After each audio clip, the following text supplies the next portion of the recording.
Good morning, students. Today we will start our second chapter. Okay, as you all know that CBC has revised our syllabus. So this second chapter, rights in the Indian Constitution. This portion, some of the portion of this chapter has been merged with Unit 1, that is Constitution, which we have already completed. Okay, so we will discuss some important topics and few details in this chapter. We will not discuss whole chapter. Okay, so in this chapter basically we have to study about two important topic, that is fundamental right and um, directive principles. Okay, only the two important topic, fundamental rights and directive principle. Because you will not find this chapter in our syllabus as a single topic. You will find this chapter, some of the portion of this chapter in Unit 1, that is with Constitution. So fundamental rights, we have already discussed constitution, like the framers of our constitution or the members of the drafting committee have incorporated or have written many important points in our constitution. Okay, so in a democratic country, constitution plays an important role. Similarly, in a democratic country, fundamental rights, the rights of individual, rights of every common people also plays a vital role. Okay, now there is a difference between rights. One is legal or basic rights, and another one is fundamental right. The difference is that fundamental right has been protected and guaranteed by the constitution. It's not easy to change fundamental right by any ordinary law. Okay, but as you see in basic rights, so these basic rights are also protected by the law, but they are not guaranteed by the constitution, and sometimes it is easy for the law, for the legislature to amend that right.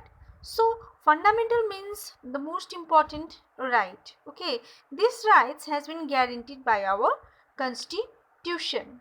Okay, now we will discuss about fundamental rights. So how many fundamental rights are there? Do you have any idea?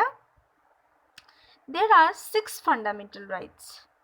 Okay, this is page number you have to go to page number 6 of this chapter. Okay, Constitution of India. So we have 6 fundamental rights. Number 1 is right to equality. This is very important. Okay, you have to remember all 6 rights. Okay, so first is right to equality. In right to equality there are certain points. Equality, what is equality? Equality means equal, everyone should be equal, right? No one should be discriminated, or the government, or like for example, you are a student of one school, right? Whether you are in class 11 or you are in class 12 or you are in class 1, the teacher and the principal or any authority of the school will treat you equally like other student. That is called right to equality. So in right to equality, number 1 point is equality before law. Everyone is equal in the eye of law, whether that is that person is rich or that person is poor, or that person is from a backward class, or that person is from a general caste, anything. Everyone, each and every individual is equal before the law. Equal protection of law. We all of us, if we have the right, uh, to claim something, then that right will give us certain duties also, right? So if we are demanding equality before law, we want to be treated equally in the eye of law, then we also have to protect our law. Equal protection, all the common people have to protect our law, that is duty. Okay, number 2 is prohibition of discrimination on grounds of religion, race, caste, sex, or place of birth, equal access to shops, hotel, wells, tanks, bathing ghats, and roads. Okay, now there shouldn't be any discrimination. No one can discriminate you, like you are from this background, you are from poor family, so you are not able to do this project, or you are from rich family, you are not able to do this project. You are male, you are female. So this type of discrimination, we cannot discriminate each other. That is against law. Okay, every common people can go to the hotels, wells, tanks. You can drink your water from certain well, from certain tanks. Okay, everyone has a right to go to ghat. They can have their bath, or they can wash whatever they wanted to. So it's the right. Everyone, right to equality means everyone equally, whether it's I mean, I think all of you have understood very well what is. Okay, equality of opportunity in public employment. So there should be an opportunity for every common people. Like for example, in your school, if there is certain um, concert or sports going on, all of you have an equal opportunity. It's up to you whether you wanted to participate or not. We will not our teachers or the school authority will not decide that this student will participate because he is a boy, this student will not participate because he or she is very poor. We cannot discriminate like that. We have to give you equal opportunity. It's up to you whether you want to participate or not.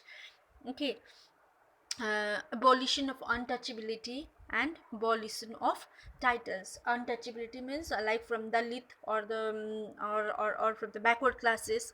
If you are from a backward class, we cannot say I can't touch you because you are from backward class. Initially this untouchability rests in India. All of you must have known about this, right?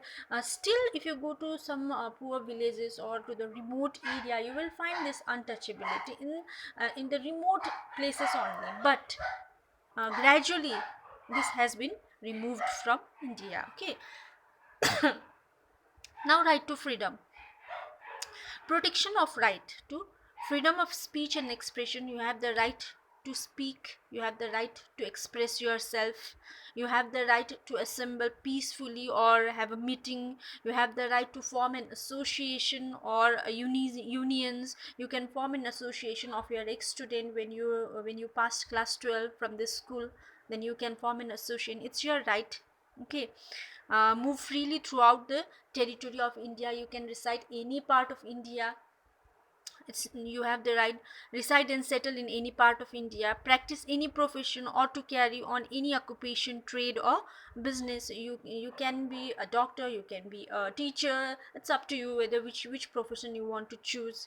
You have that right. Protection in respect of conviction of offenses. You have if you have if someone harassed you, then you have the right to go to court, you have the right to go to police, if you want to give that person a punishment.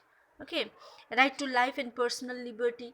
You have your personal liberty, you have your personal freedom after the age of 18, obviously.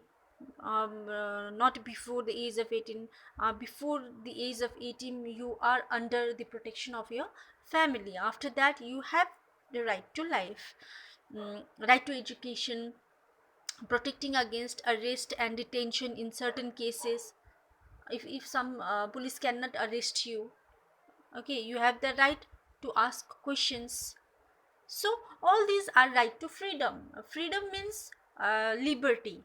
You have the freedom to do all these things. You can ask question, you can choose whatever you want to be. You have freedom of life. This is right to freedom.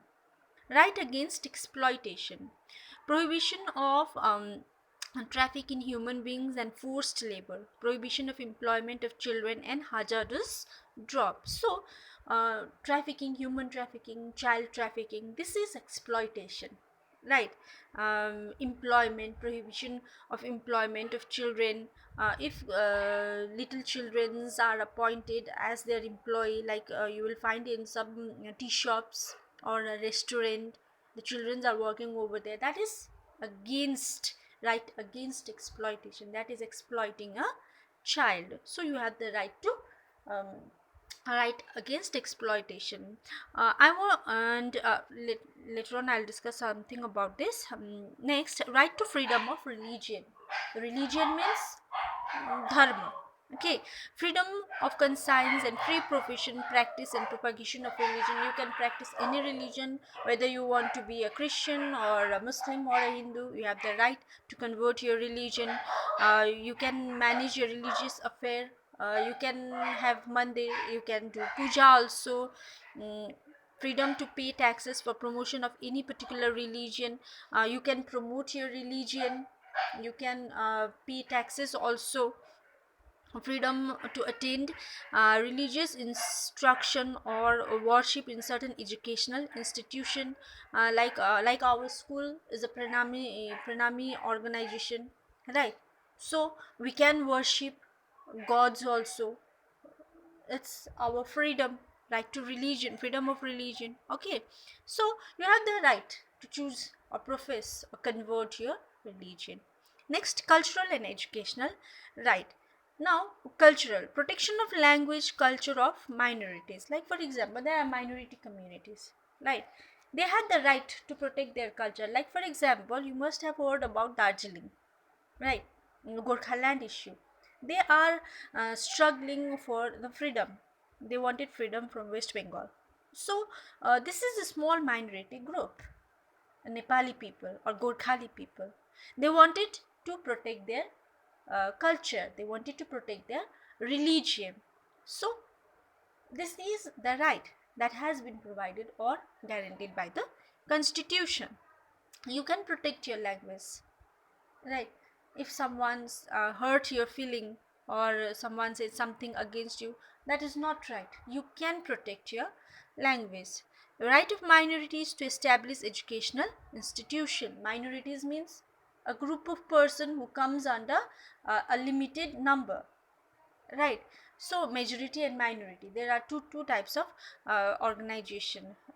Minorities people can, for example, you can take an example of um, what do we call them, minorities, who used to stay in jungles and villages and remote, adivasis. Yes, adivasis, they comes under minority group. Now they have the right to establish education institution, to retain their culture, to protect their language. They have the rights. This is called cultural and educational rights. You can protect your educational rights. You can establish education institution.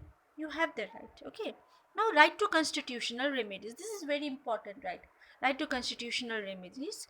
Right to move the court to issue direction orders, writs for enforcement of right. Now, under this right to constitutional remedies, every individual, every common people have the right to go to the court.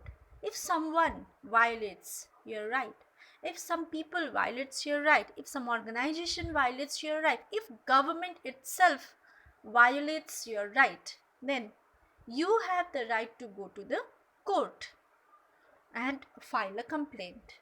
Okay, this is called constitutional remedies. Every individual have the right to go to the court or the police or the organization. Okay, so these are the fundamental rights of Indian Constitution. Constitution of India has given us these six fundamental rights: right to equality, right to freedom, right against exploitation, right to freedom of religion, cultural and educational right, and right to constitutional remedies. Now, I want all of you to read these rights carefully in each chapter. You will find every rights has been described. Okay, now, like here, right to freedom, right to life and personal liberty, you will see everything has been discussed clearly, okay, in this portion. So I want all of you to please read all these points, and I just gave you an information.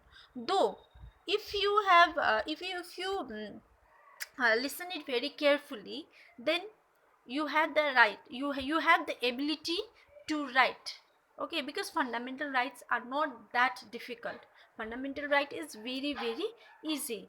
You can write it down after listening only. But in order to make you understand very clearly, please go through the chapter. Okay, and in our next class we will discuss about directive principles of the same chapter, of this chapter only. Okay, then we will finish this chapter and continue with the second chapter. This chapter comes under first unit. Okay, please don't forget, this chapter comes under the constitution only. Okay, okay, till then please read all the chapters and take care.